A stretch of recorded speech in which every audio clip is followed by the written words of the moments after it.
നബിദിനം. വഹാബികൾക്ക് ഇബ്ലീസ് അയച്ച കത്ത് പുറത്തായി. സമീപകാലത്ത് സോഷ്യൽ മീഡിയയിൽ ഏറെ പ്രചരിക്കുന്ന ഒരു കത്ത്. ആ കത്ത് തുടങ്ങുന്നത് ഇങ്ങനെയാണ്: ഇബ്ലീസ് വഹാബികൾക്ക് കത്തയക്കുകയാണ്. സ്നേഹം നിറഞ്ഞ എന്റെ വഹാബി സുഹൃത്തുക്കളും കൂട്ടാളികളും അറിയുന്നതിന് സ്വന്തം ഇബ്ലീസ് എഴുതുന്നു. റബീഉൽ അവ്വൽ ആരംഭിച്ചതു മുതൽ എന്നെ പോലെ തന്നെ നിങ്ങളും വലിയ വെപ്രാളത്തിലാണെന്ന് എനിക്കറിയാം. ഈ മാസം എനിക്കുണ്ടാവുന്ന അസ്വസ്ഥതകൾ ഒരിക്കലും പറഞ്ഞറിയിക്കാൻ സാധ്യമല്ല. റബീഉൽ അവ്വൽ 12 അടുത്ത് വരികയാണ്. എങ്ങനെ അത് തരണം ചെയ്യുമെന്ന് മനസ്സിലാവാത്തതുകൊണ്ടാണ് ഈ കത്തെഴുതുന്നത്.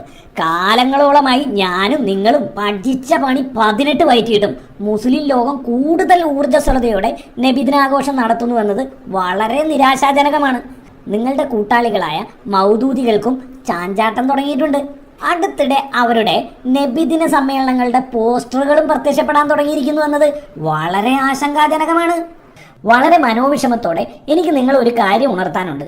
പരസഹസ്രം വർഷങ്ങളായി എൻ്റെ പേര് കേൾക്കുമ്പോൾ മുസ്ലിങ്ങൾ ലഅനത്തുല്ലാഹി അലൈഹി എന്ന് പറയുന്നു.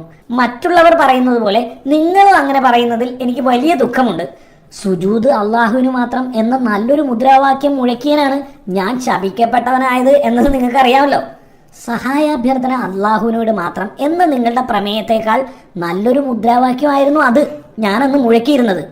ഒരേ മുദ്രാവാക്യവുമായി മുന്നോട്ട് പോകുന്ന നമ്മൾ തമ്മിൽ ഐക്യം സുദൃഢമാക്കണം.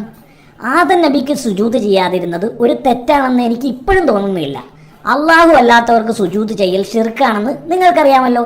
നിങ്ങളുടെ പല മൗലവിമാരും എൻ്റെ ഈ നിലപാട് ശരിയായിരുന്നു എന്ന് അഭിപ്രായപ്പെടുന്നുണ്ട്. അത് പുറത്തു പറഞ്ഞാൽ മറ്റൊരു ഗ്രൂപ്പും കൂടി ഉണ്ടാവുമെന്ന് കരുതിയാണ് മൗനം പാലിക്കുന്നത് തന്നെ അവരെ. ഇപ്പൊ തന്നെ ജിന്ന് ഷെയ്ത്താൻ ഗ്രൂപ്പുകളുണ്ടല്ലോ. അള്ളാഹുവും പ്രവാചകനും പറഞ്ഞിട്ടും നിങ്ങൾ മഹാന്മാരെ ആദരിക്കാത്തതും അംഗീകരിക്കാത്തതും സഹായാഭ്യർത്ഥന നടത്താത്തതും ഒക്കെ ശിർക്ക് പറയുന്നിട്ടല്ലേ? ചുരുക്കി പറഞ്ഞാൽ നമ്മൾ രണ്ടുപേരുടെയും നിലപാട് ഒന്ന് തന്നെയാണ്. നിങ്ങൾ ചിലപ്പോൾ പറഞ്ഞേക്കാം ആദം നബിയെ ആദരിക്കാതിരുന്നത് എൻ്റെ അഹങ്കാരം കൊണ്ടാണെന്ന്. എനിക്ക് അഹങ്കാരമുണ്ട്, ശരി തന്നെ. പക്ഷേ നിങ്ങളുടെ കാര്യമോ? മദ്ഹബിന്റെ ഇമാമുകളെയും നിങ്ങൾ അംഗീകരിക്കാത്തത് അവരെക്കാൾ വിവരം നിങ്ങൾക്കാണെന്ന അഹങ്കാരം കൊണ്ടല്ലേ? തറാവീഹ് 20 റക്അത്ത് നിസ്കരിക്കാത്തതും ജുമാക്ക് 2 ബാങ്ക് കൊടുക്കാത്തതും ഖലീഫ ഉമറും ഉസ്മാനും ഒക്കെ കൊള്ളരുതാത്തവരും അവരെക്കാൾ കാര്യം മനസ്സിലാക്കിയവർ നിങ്ങളാണെന്ന അഹങ്കാരം കൊണ്ടല്ലേ? നിങ്ങളുടെ അഹങ്കാരത്തിന്റെ പട്ടിക ഞാനിവിടെ ഇപ്പോൾ വിശദീകരിക്കുന്നില്ല. ഏതായാലും അഹങ്കാരത്തിന്റെ കാര്യത്തിൽ നിങ്ങൾ തന്നെയാണ് എന്നേക്കാൾ മുമ്പിൽ. ഞാൻ ആദമിനെ മാത്രമേ നിന്ദിച്ചിട്ടുള്ളൂ. നിങ്ങളോ സ്വഹാബാക്കളെ, ഇമാമുകളെ, ഔലിയാക്കളെ, ശുഹദാക്കളെ, ഉലമാക്കളെ. പ്രവർത്തനങ്ങളുടെ കാര്യത്തിലും ഞാനും നിങ്ങളും ഒന്ന് തന്നെയാണ്. എല്ലാ പ്രവർത്തനങ്ങളും സ്വീകരിക്കപ്പെടുന്നത് നിയ്യത്തനുസരിച്ചാണല്ലോ എന്നാണ് ഇസ്ലാം പഠിപ്പിക്കുന്നത്. അതുകൊണ്ട് തന്നെ നിയ്യത്ത് തകിടം മറിക്കാൻ ഞാൻ പരമാവധി നിൽക്കാറുണ്ട്. നോമ്പിനും നിസ്കാരത്തിനും ഒളുവിനും ഒന്നും തന്നെ നിയ്യത്ത് വേണ്ട എന്ന് നിങ്ങൾ പഠിപ്പിക്കുന്നത് കൊണ്ട് എനിക്കും ബുദ്ധിമുട്ടില്ലാതെ തന്നെ ആരാധനകൾ അസാധുവാക്കാൻ കഴിയുന്നുണ്ട്. പിന്നെ സലാത്ത് ചെല്ലുന്നത് കേൾക്കുമ്പോൾ എൻ്റെ കരളുരുകി പോവാറുണ്ട്. സലാത്തിന്റെ കാര്യത്തിൽ എന്നേക്കാൾ തന്ത്രപരമായാണ് നിങ്ങൾ ഇടപെടുന്നതെന്ന് പറയാതെ വയ്യ. സലാത്ത് ഹൽക്കയും ദിക്ർ ഹൽക്കയും ബിദ്അത്താണെന്ന് പറഞ്ഞ് മുസ്ലിങ്ങളെ പിന്തിരിപ്പിക്കുന്ന നിങ്ങളോട് എനിക്കുള്ള കടപ്പാട് പറഞ്ഞറിയിക്കാൻ കഴിയാത്തതാണ്. പിന്നെ കൂട്ടമായിരുന്നു സലാത്ത് ചൊല്ലുന്നതിനെ വിമർശിക്കുന്ന നിങ്ങൾ ഒറ്റയ്ക്കിരുന്നും സലാത്ത് ചൊല്ലാറില്ല എന്നത് എന്നെ വളരെ സന്തോഷിപ്പിക്കാറുണ്ട്.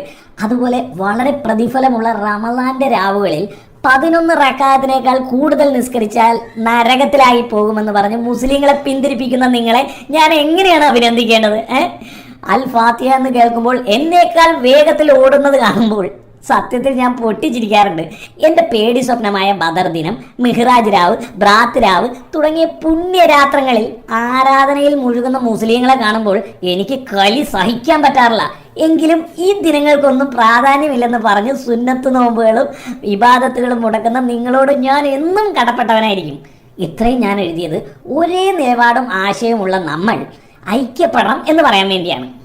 ഇപ്പൊ കണ്ടില്ലേ, ഏക സിവിൽ കോഡ് വിഷയത്തിലേക്ക് പലരും ഒന്നിക്കുന്ന ഈ ഘട്ടത്തിൽ നമ്മുടെ വിഷയത്തിൽ നമ്മൾ ഒന്നിക്കണം.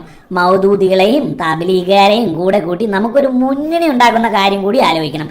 ഐക്യത്തിന് തയ്യാറുള്ള എല്ലാ സങ്കരവർഗങ്ങളെയും നമുക്ക് ഒന്നിച്ചു കൂട്ടണം. പിന്നെ മുന്നണിയായി കഴിഞ്ഞ് എപ്പോഴും എൻ്റെ കൂടെ തന്നെ നിങ്ങൾ വേണം, അത് ഞാൻ പറഞ്ഞേക്കാം. മഹിഷറയിലെത്തിയാൽ മനുഷ്യരൊക്കെ സഹായം തേടി പ്രവാചകന്മാരുടെ പുറകെ പോകും. അത് കൊടും ശിർക്കാണ് എന്ന് എന്നേക്കാൾ നന്നായി നിങ്ങൾക്കറിയാലോ.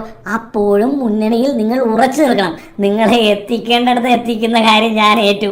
ഈ നാട്ടിൽ മുഴുവൻ അസമാധാനം പുലരട്ടെ എന്ന് ആശംസിച്ചുകൊണ്ട് കൂടുതൽ വലിച്ചു നീട്ടാതെ ഈ കത്ത് ഞാൻ ചുരുക്കട്ടെ എന്ന് നിങ്ങളുടെ സ്വന്തം ഇബ്ലീസ്.